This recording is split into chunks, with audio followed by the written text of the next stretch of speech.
ibang mga politiko, parang pinuno na yata ng tarpaulin ang Metro Manila. May kilala kayo? Rami! Di ba pinuno na? Damo gid, baw taga Ilonggo gid. Si Attorney Hinlo, amo na ang rason na nung nag-imbita si Doktora Juvie Balyao, sabi niya sa PDP Laban, sumali kayo sa aking motorcade. Marami po kaming sumali sa inyo dito. Pero si Attorney Hinlo talagang pumunta dito para magpakilala, para kay Pastor Kibuloy ka, no? Hindi. Pareho kayong kulay ni Pastor. Para makilala nyo at malaman ang plataforma ni Attorney Hinlo. Bakit ako kinuha ni Tatay Digong? Isang tao, isang leader niya na hindi mayaman, hindi sikat, at kung pinasurvey noong September 2024, ako siguro yung pinakadulo. Pero sinabi ko kay Tatay Digong noong September 19, nung gabing yon, Tatay Digong, nagkamali po dati ang PDP Laban noong 2019 at noong 2022 election. Dahil po, hindi nyo dinevelop ang inyong mga volunteers at leaders. Hindi nyo kami binigyan ng tsansa na tumakbo at mapalakas ninyo.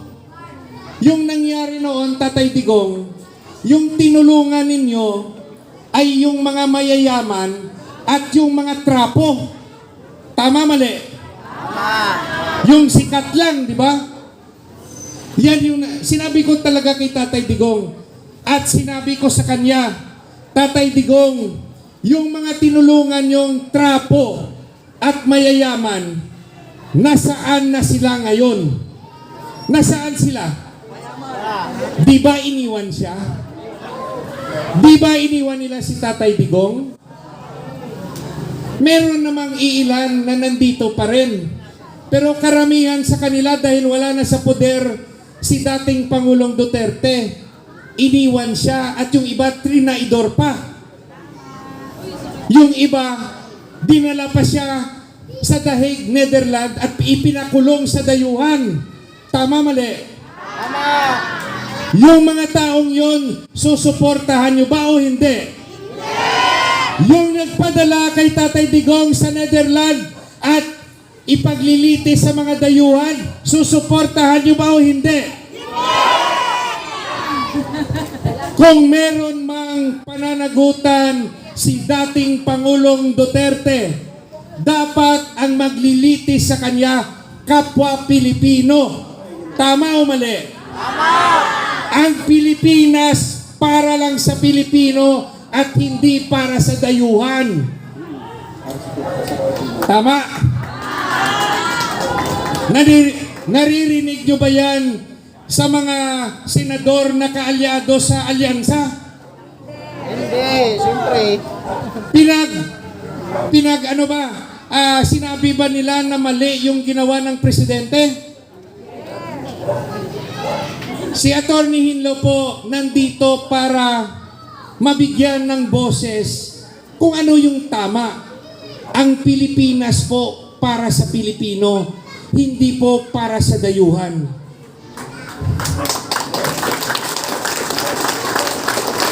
Sabi ko rin po kay Tatay Digong, kasi hindi pa siya nakukumbinsi.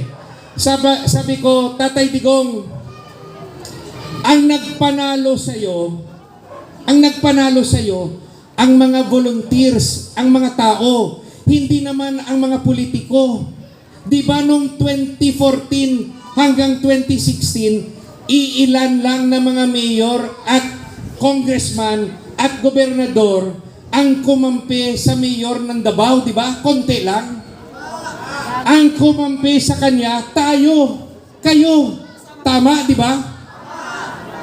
So sabi ko, Tatay Digong, ibalik mo sa mga volunteers mo at campaigners ang kampanya mo at bigyan nyo kami ng senador. Bigyan nyo kami ng at aming senador. Ako po'y pinakasuyo ng mga taga-Negros.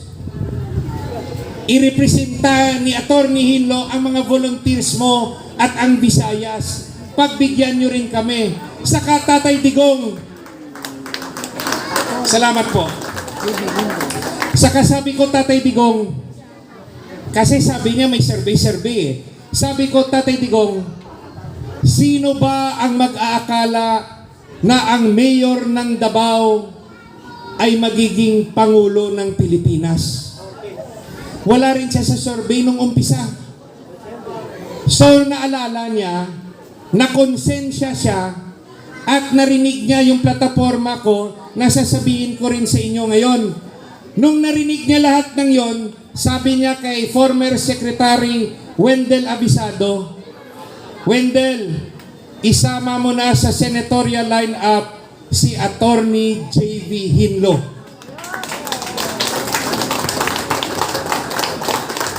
Dahil isinama si Atty. Hinlo sa senatorial lineup ng PDP, isinama na rin si Atty. Jimmy Bundok.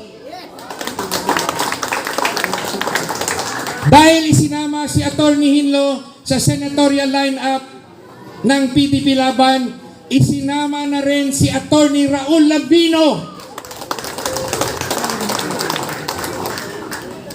Nung 6 na kami, nandyan si Senator Bongo, Senator Bato de la Rosa, si Kuya Ipe Salvador. May 3 ng abogado ang PDP Laban. Mga abogadong palaban. Atty. Hinlo, Atty. Bundok, Atty. Lambino. At ang aming hanay naghanap pa ng tulong. Inimbitahan namin si Pastor Apollo Kibuloy. Naghanap pa rin kami ng kasama. Inimbitahan rin namin si Congressman Atty. Rodante Marcoleta. At nang huli, naghanap rin kami ng kasama na abogado, ang leader ng Maisog, si Atty. Vic Rodriguez. Kami pong 9 humihingi ng buo niyong suporta.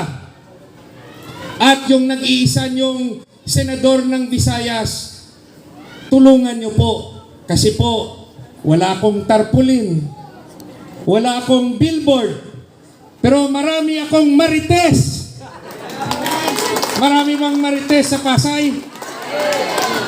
Ikalat nyo. Si Doktora Balyaw ba marites rin? Kailangan. Ang programa ni Atty. Hinlo na nakakumbinsi kay Tatay Digong na isama ko, 3 ang mayor na programa ni Atty. Hinlo. Una, labanan ang korupsyon. Ang problema natin sa korupsyon, hindi ang penalty. Ang problema natin, mahirap po maghanap ng ebidensya. Kayo, sino bang nabibigyan dito ng ayuda? Marami. O, itaas yung kamay. Yung akap? Wala. Ito, naririnig nyo ba ang sabi-sabi? Pinapapirma kayo na example lang to ha, hindi ko alam ang exact amount. Pinapapirma ka mo ng resibo na nakalagay 5,000, pero yung natatanggap nyo kalahati o 2,000, totoo ba yan o hindi? Totoo ba yun o hindi? Pero ito yung tanong ko.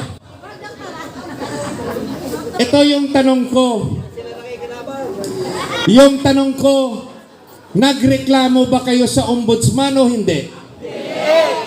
Nagreklamo kayo sa ombudsman? Hindi. Bakit hindi nagrereklamo sa ombudsman? Dahil takot. Walang abogado, at walang panahon kasi pag-iinitan. Tama, mali? Yan yung sinasabi ko. Nandyan ang korupsyon, kayo mismo ang testigo, pero wala tayong nakikita, wala tayong naririnig, at pipi tayo. Tama, mali? O sino may kasalanan? Tayo rin. Now, ano ang solusyon natin? Kasi realidad yan eh. Kahit ako, magdadalawang isip ako kung testigo ako ng isang korupsyon. Ano ang solusyon?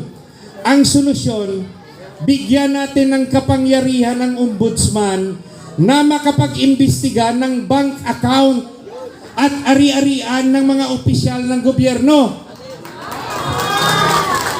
Kahit walang court order. Tama ba yun?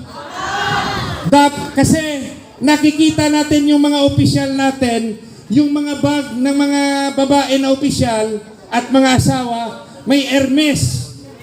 Milyon-milyon. Yung relo ng mga opisyal na lalaki o yung husband ng mga ng opisyal ng babae, mga Rolex. Tama ba yun? Yung mga sasakyan nila, ang gagara, ang mamahal. Tama ba yun? Bulletproof pa. Kaya kahit kitang-kita ng mata natin, wala tayong ginagawa o wala tayong magawa sa ating isip. Sen, Yes, ma'am. ako ay asawa ng opisyal pero hindi ako naka-Hermes. Palakpakan si Mayora. Walang naman yung bag ko na pera. Oh, palakpakan natin. Minsan lang tayo makakita ng opisyal na ganyan, no? Now, tayo, ibigay natin ang trabaho sa ombudsman. Ipapanukala ni Atty. Hinlo na magkaroon ng amyenda sa Data Privacy Act, Bank Secrecy Law, at Foreign Currency Act para kung opisyal ka at wala ka namang tagong yaman, di pwede kang tignan ng ombudsman para malaman kung magkano yung pera mo sa bangko, ano yung mga ari-arian nyo. Tama o mali? Pero pag private ka, pribado ka, may privacy yon, hindi dapat tignan. Now, ang pangalawang programa ni Atty. Hinlo, permanenteng solusyon sa kahirapan. Meron bang ganong permanenteng solusyon sa kahirapan? Kasi yung alam natin na solusyon, ayuda. Di ba? Sasabihin ng nasa entablado, lilibre ko ang edukasyon, lilibre ko ang burol, lilibre ko ang ospital, lilibre ko ang cake, lilibre ko ang sine, Birthday. bibigyan ka pa ng ayuda, lahat ililibre. Ang ayuda, temporaryong solusyon, ipagpapatuloy natin kung ikay senior citizen na wala kang retirement pay o pension. Itutuloy natin yon sa senior citizen. Itutuloy rin natin sa mga anak mahirap na walang pang-eskwela, tuloy dapat ang scholarship, tuloy pa rin na pondohan yung mga state universities and colleges. Sa mga walang trabaho, tuloy pa rin nating tutulungan. Yung talagang walang trabaho, hindi yung kamag-anak lang ng kapitan o kamag-anak lang ng mayor, yung may ayuda. Tumatawa si tatay, baka may alam ka. Ano ang permanenteng solusyon sa kahirapan na sinasabi ni Atty. Hinlo? Sir, alam mo ba? Ano ang sa tingin mong tunay na solusyon sa kahirapan? Trabaho. Sabi raw pababain si Presidente Marcos. Tatalunin natin ang sa susunod na eleksyon sa 2028, maglagay tayo ng tamang presidente. Pero lahat daanin natin sa eleksyon. Now, kasi si President Marcos hindi naman magre-resign yan eh. Hindi yan magre-resign, no? Near to impossible. Yung kailangan natin na solusyon, magparami ng trabaho sa Pilipinas. Magparami ng trabaho. Dito, sinong walang trabaho?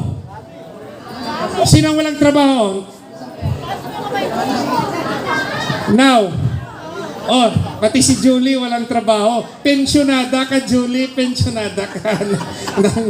Now, ang punto, paano natin mapaparami ang trabaho? Industrialization. Industrialization. Ano yun, Attorney Hinlo? Dapat maraming factories sa Pilipinas. Maraming pagawaan. Pagawaan ng armas. Pagawaan ng makinarya. Pagawaan ng medisina. Pagawaan ng vaccine. Dapat dito ginagawa yan sa Pilipinas para maraming trabahong maibibigay sa inyo. Ano pa? Ano, ma'am? Sa agrikultura, state-managed farming, state-managed fishing. Yes, sir. Ginawang subdivision. Yung agrarian reform, no? Traditional na tulong sa magsasaka, failure. Failure po ang agrarian reform. Bakit sinasabi ni Attorney Hinlo na failure ang agrarian reform? Dahil yung binigyan ng 1 hektaryang lupain, binibenta po nila. Pagbenta nila, balik sila sa kahirapan. Kaya yung marami, lumuluwas ng Maynila, dito naghanap ng trabaho at nagdagdag ng asawa. Tama ba yon? Sino yung 2 asawa dito? Nako, may umamin. Ang kailangan po, lahat ng mga lupain ng gobyerno na hindi nagagamit, lagyan ng negosyong agrikultura.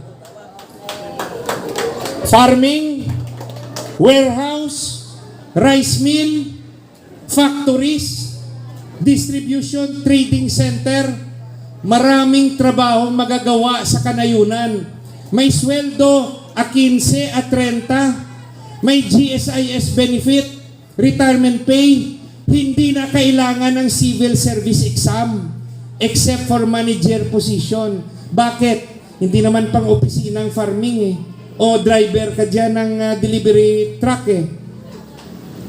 Pag maraming trabaho sa kanayunan, maraming babalik sa probinsya na galing Maynila. Masarap po buhay doon.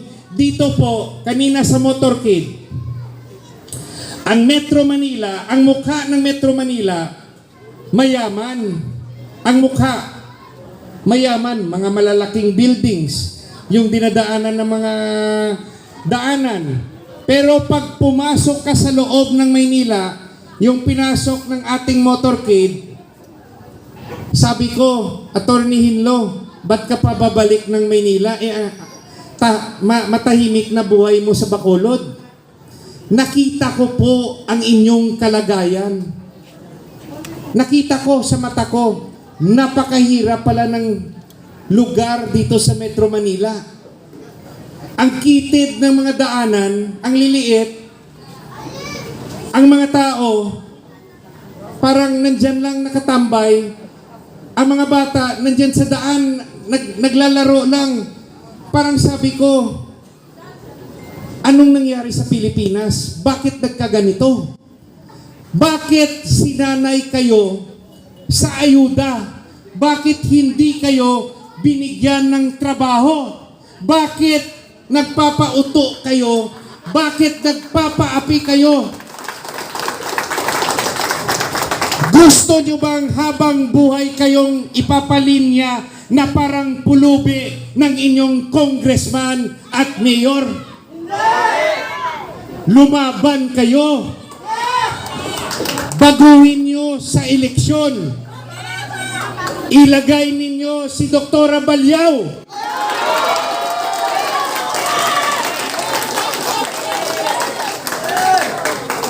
Gawin yung councilor si Dr. Balyaw. At pag nagtrabaho ng gusto at magaling, gawin yung mayor. Pag nangyari yun sa 2028, yung kakampanya sa kay Councilor Barayao na maging mayor ay si Senator Hinlo.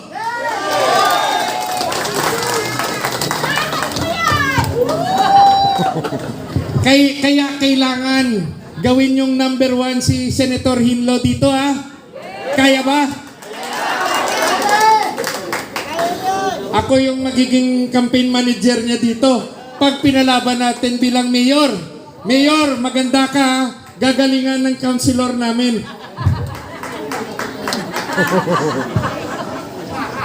Nako, baka mabulunan.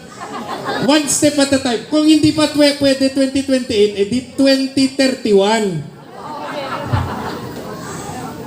Kayo po dito sa Pasay, wag na po kayong magpauto sa mga trapo, sa mabubuting salita. Ito abogado ako.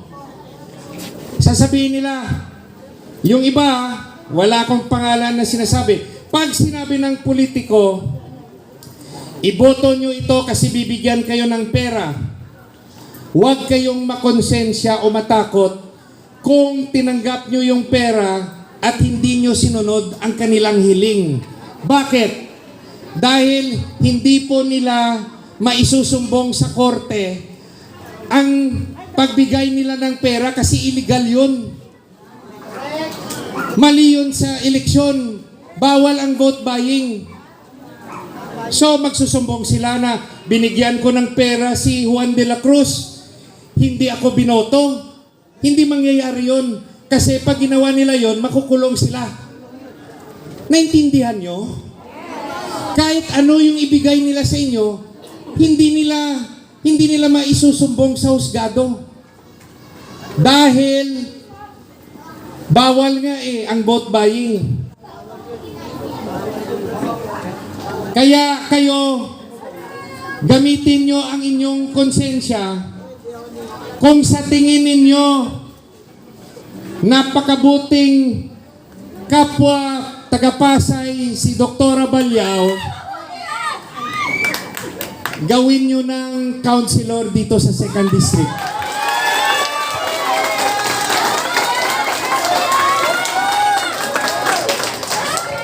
Si Dr. Balyao, Dok, i-correct mo lang ko kung mali pagtapos ng eleksyon, hindi na bawal. Kung kompleto ang ngipin nyo, pwede araw-araw pakuha kayo ng ngipin. Ubusin natin. Nandito si Doktora para tumulong sa inyo sa Pasay at pagbigyan nyo bagong konsehala, pagbigyan nyo, tignan nyo kung maging mabuti o maging masama. Kung maging masama, edi sabihin nyo kay Senator Hinlo, wag nyo na pong kampanyahan. Pero kung mabuti, pabalikin nyo ako dito sa 2028 pag senador na ako. Gusto nyo yon? Now, yung pangatlong programa ni Attorney Hinlo, reforma sa edukasyon. Anong reforma? Sa ano ba? Sa academics? Hindi po. Yung ibig ko pong sabihing reforma, sa values formation. Values formation. Dati sa matatanda, gaya kay dad ko, naalala nyo yung good manners and right conduct na subject? GMRC. Meron pa bang GMRC ngayon? Wala na. Sa ngayon, ang tinuturo natin sa kabataan ay, anak, mag-aral ng mabuti para makahanap ng trabaho. Anak, mag-aral ng mabuti para makanegosyo ng maganda. Anak, mag-aral ng mabuti at kung makahanap ng AFAM. Sino ba may AFAM dito? Naghanap kayo ng AFAM. Maghanap ng mga foreigner. Yan yung advice ng iba para makagraduate raw sa kahirapan. At yung tinuturo natin, kailangan maging mayaman. Kasi kung mahirap ka, you're nothing sa tingin ng mga matataas na tao. Kaya po, yung utak natin, pera na lang. Pera. Dahil doon, kanya-kanya tayo at wala na tayong pagmamahal sa bayan. Kasi kapit sa patalim eh. Kapit sa patalim. Sinanay kasi tayo ng mga politiko sa ayuda. Sinanay tayo sa politiko na nagbibigay sila at tayo'y humihingi at kung anong gusto nila, oo na lang tayo. Nasanay tayo. Hindi naman tayo makalaban kasi sila ang nasa pwesto. Pero every election, may pagkakataon po tayong magboto at may pagkakataon po tayo palitan ang ating mga leaders. Sa councilor sa 2nd District, sino yung magiging number 1? Sino yung number 1 councilor nyo dito sa 2nd District? Sa likod. Sino ang magiging number 1 councilor ninyo? Si Doktora. Gusto nyo bang i-endorse ko si Doktora? Tatapusin ko na. Ang sa pangatlong programa, I will introduce the subject Philippine Patriotism and Ethics Studies from grade 1 to college. Pagmamahal sa bayan, pagmamahal sa kapwa-tao. Grade 1, love of family. Love of family. Kung ikay bata at yumaman ka at yung magulang mo naghihirap, tulungan mo. Huwag yung naka-girlfriend ka lang na blonde. Blonde yung girlfriend mo, iwanan mo na. Iwanan mo na yung magulang mo. Mahiya-hiya ka naman. Pagkatapos, grade 2, love of community. Kung dito ka taga-Pasay, dito ka sa lugar ninyo, sa barangay ninyo, pag yumaman ka, tumalikod ka naman at tulungan ang taga-Pasay. Kung mayaman ka, may negosyo ka, bigyan mo ng pagkakataon na mabigyan ng trabaho.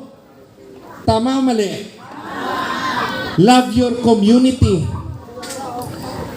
Pangatlo, the importance of education and study technique. Pang-apat, for example, human rights. What is the Philippine Territory in Defense? Ano yung mga trabaho ng opisyal ng gobyerno? Presidente, senador, mayor, councilor. Ano po yung trabaho ng congressman? Trabaho ba ng congressman gumawa ng batas o mamigay ng ayuda? Ayuda o batas? Pero yung paborito na subject ng congressman, ayuda, di ba? Grade 7, a study of prison life. Pag-aralan yung buhay preso. Para pag nakita ng kabataan, ano yung totoong buhay sa preso, matatakot na tumikim ng droga. Matakot ng magnakaw. Matakot na mang-estafa. Yan po, no? Values formation. Sa kolehiyo, what is the country's economic program for the next 10 years? Anong plano ng gobyerno sa ating ekonomiya? Second year, financial literacy. Paano alagaan ang ating pera? Huwag masyadong magastos. Dapat isa lang ang misis, di ba? Yes! Sa mga babae, gusto nyo ba 2 kayo, 3 kayo, isa lang? Kayla? Ay, hindi na sure.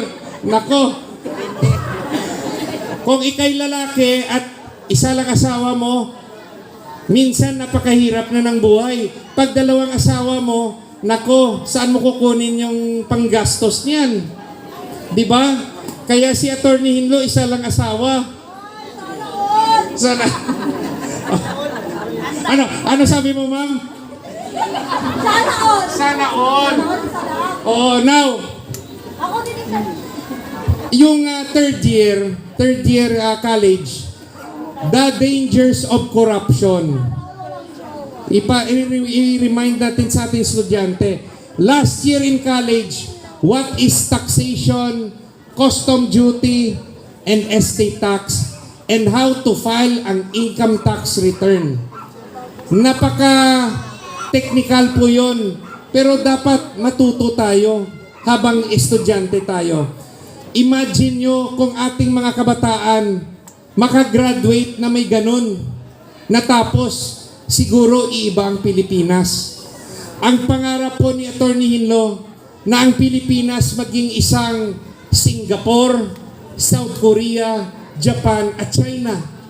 Yung mga tao nila hindi naghihirap, may maraming trabaho.